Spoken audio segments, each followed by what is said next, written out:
Stop Spider-Man!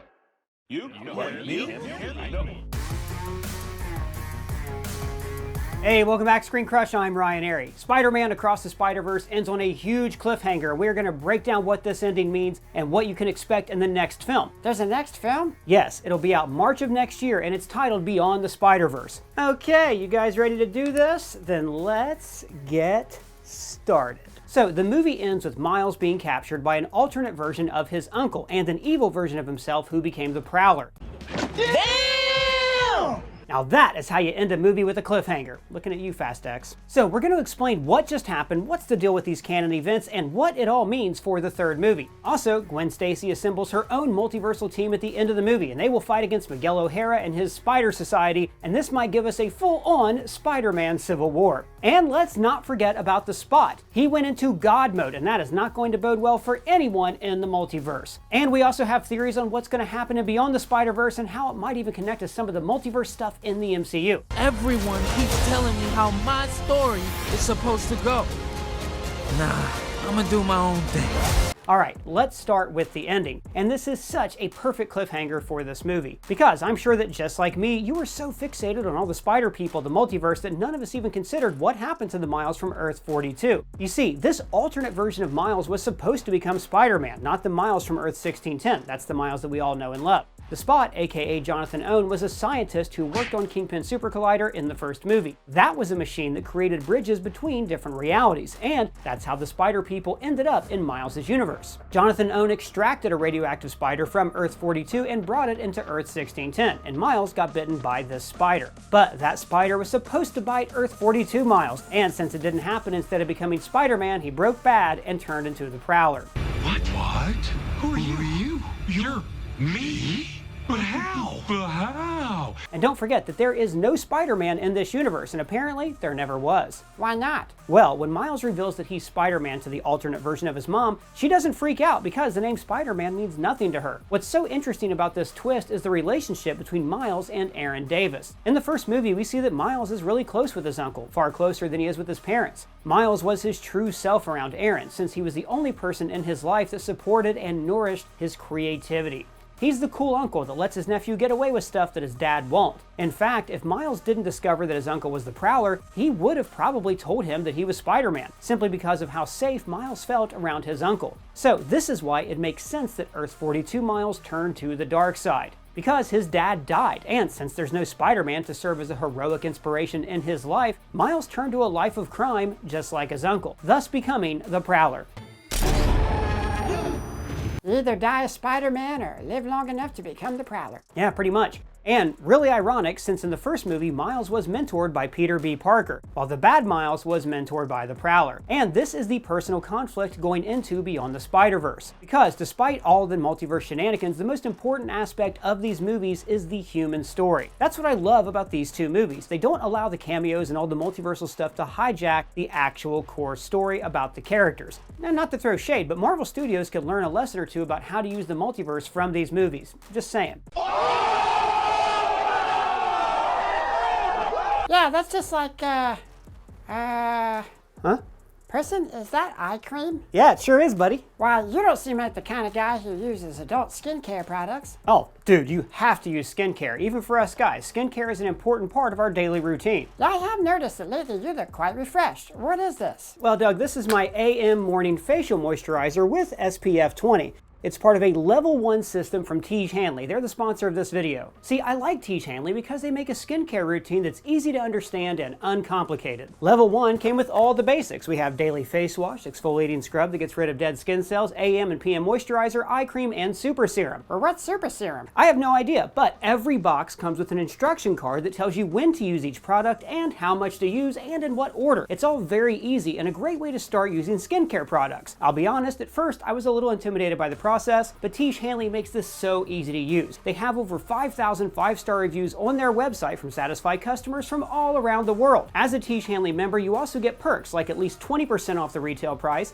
the ability to customize your box, and exclusive monthly deals. Plus, you can pause or cancel at any time, and shipping in the US is free. And Tiege Hanley is offering ScreenCrush viewers a hot deal. Click the link in the description and you'll get 30% off your first box, plus a free gift. Now, back to what I was saying. So it only makes sense that the final chapter in this amazing trilogy will be about Miles facing an evil version of himself. And since the third movie is titled Across the Spider-Verse, Prowler Miels is going to be 100% involved in the multiverse situation. What I see happening is Prowler Miels discovering about the Spider-Verse, the Spider Society, the Spot, and everything else. And he's going to find a way to travel to other universes, and that will set up the conflict for the third movie. But how's he gonna travel the Spider-Verse without one of those watch thingies? Well, at the end of the movie, Gwen assembles her own team and they go searching for Miles. All of them have these watches that open portals throughout the multiverse. Miles doesn't have that, so he's stranded on Earth 42. But after a fight with them, evil Miles will get a watch and start prowling the Spider-Verse. And I'm going to explain a little later what he might end up doing that could threaten the entire multiverse. Now, speaking of Prowler Miels, as I mentioned earlier, this Miles didn't have a Spider-Man to look up to. And you know what that means, right? He's evil beyond redemption. No, that would be really bad storytelling. No, that means that Miles can be the source of inspiration to his alternate self. Because that's what this movie was all about. It's about proving that no one's story is already written. Miles can shape his own story, and so can the other Miles. Anyone can wear the mask, but how you wear it, that's what matters. Winning a punch-up is one thing, but being able to help a person who lost their way find redemption, now that is the true sign of a hero and a real Spider-Man. Sometimes, to do what's right, we have to be steady and give up the thing we want the most, even our dreams. Alright, so that's the personal stakes for Miles going into the third Spider-Verse film, but there's still that whole multiversal crisis thing. The movie reveals that Miguel O'Hara has formed the Spider Society, a giant alliance of spider people across the Spider-Verse. Notice I didn't say the multiverse because there isn't a Spider-Man in every universe. Spider-Man? What, man? So the Spider-Verse only includes universes where there is at least one Spider-Person. Miguel is also known as Spider-Man 2099 in the comics, and in the movie, he's basically a vampire and he's dedicated to the protection of reality. And he's really cool. And evil? Well, now that depends on how you look at things, but more on Miguel's morality in just a moment. The Spider Society is filled with countless spider people. It also includes Gwen Stacy and Peter B. Parker. And the British Spider-Man, he's so cool. Yeah, what a rebel. That's Hobie, aka Spider-Punk. How are you even cooler under your mask? I was just cool the whole time. Another key member of this society is Jessica Drew. She's a Spider-Woman, and it seems like she's Miguel's second in command. The Spider Society can travel the multiverse. They sort of operate like a police force, and they are protecting reality. By the way, is it me, or does everybody else in other universes know a lot more about what's happening in the multiverse than the heroes we actually follow in these movies? The multiverse is a concept about which we know frighteningly little. The multiverse is real.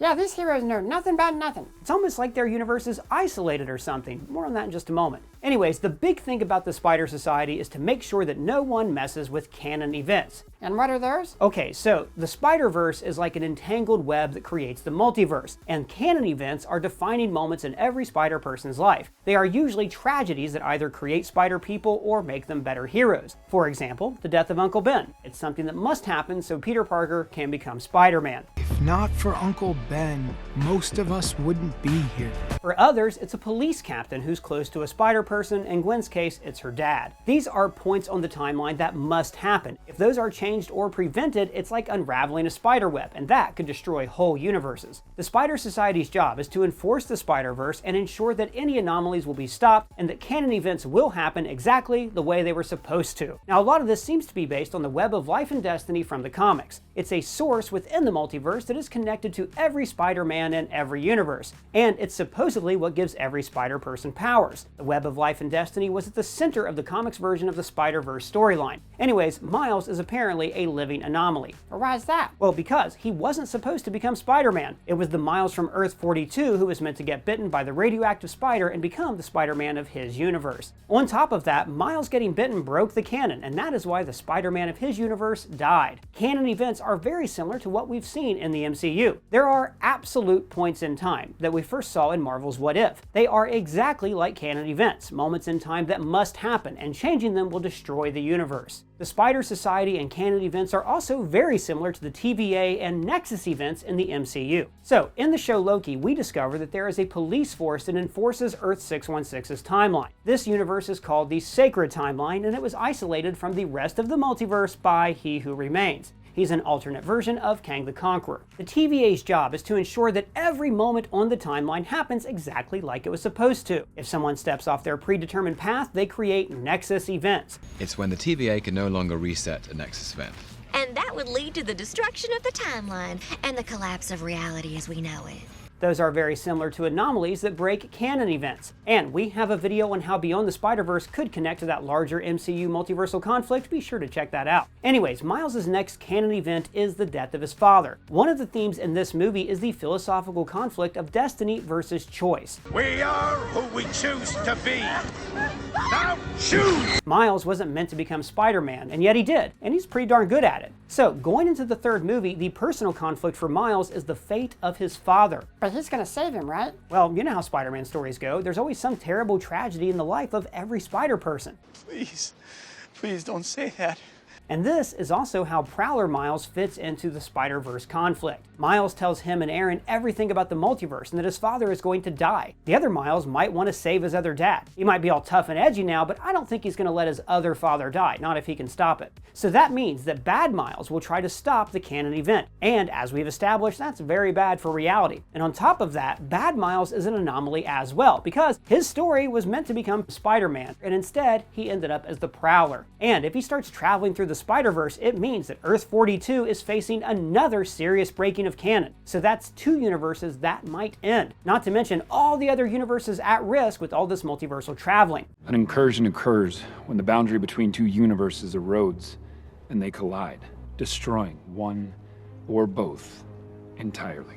But if Miles broke the canon, how come his universe didn't get destroyed? Well, that's a great question, Doug. You might think that there are some holes in Miguel's logic because Miles' universe wasn't destroyed despite the changes to his canon. The same thing goes for Earth 42. But you see, when Kingpin's Super Collider blew up, it almost ended Miles' universe. In Across the Spider-Verse, the Spot activates the Collider on Spider-Man India's Earth and almost destroys the universe as well. And when Miguel explains his backstory about how he broke the canon, we see something very similar to a Collider explosion destroying that universe.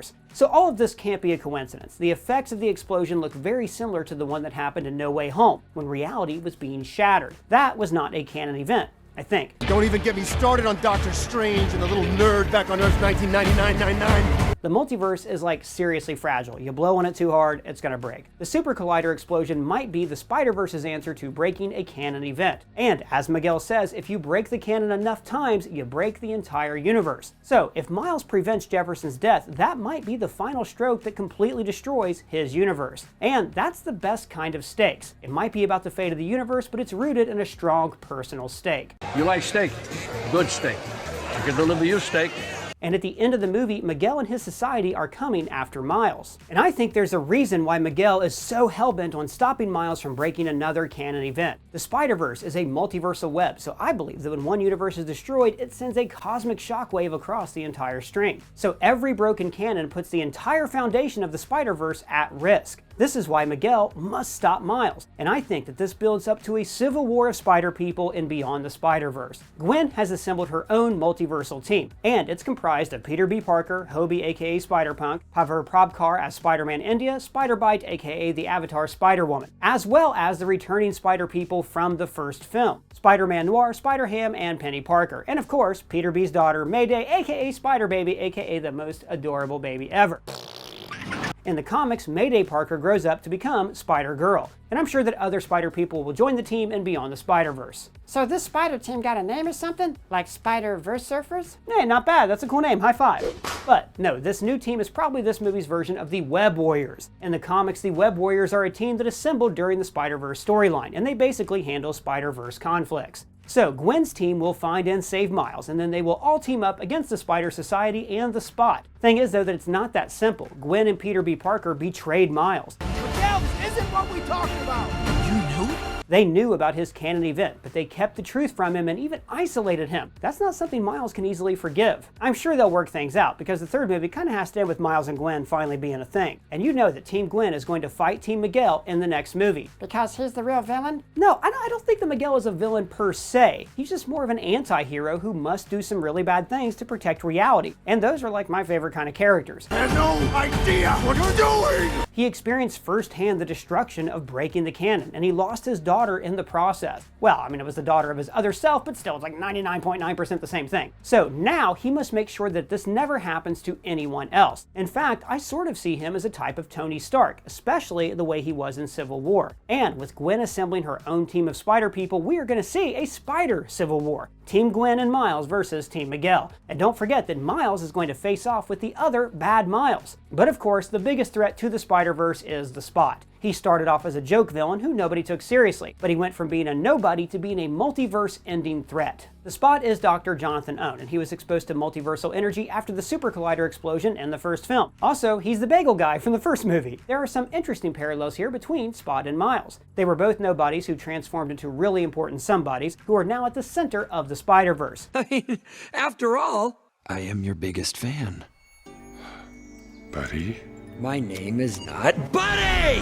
His portals allow him to travel to a void dimension, and from it, he can go to any universe. After absorbing the energy from another super collider, he enters God mode. And he wants only one thing, to hurt Miles. He witnessed Jefferson Davis's death, and now he wants to make it happen for real. Also, since Spot got more powerful after absorbing collider energy, he might end up wanting more power, so he will cause more super collider explosions. Now regardless, his actions will put the entire Spider-Verse in danger. And that's what's in store for the third film. Across the Spider-Verse is a masterpiece, and I'm sure that Beyond the Spider-Verse will be even better. So what do you think is going to happen in the next movie, and what other Spider people do you want to see? And just a reminder, everybody, to get started on your skincare, click the link in the description below and you'll get 30% off your first box of Tiege Hanley plus a free gift. So I want to know what you guys think of all this. Let me know in the comments below or at me on Twitter. And if it's your first time here, please subscribe, smash that bell for alerts. For ScreenCrush, I'm Ryan Airy.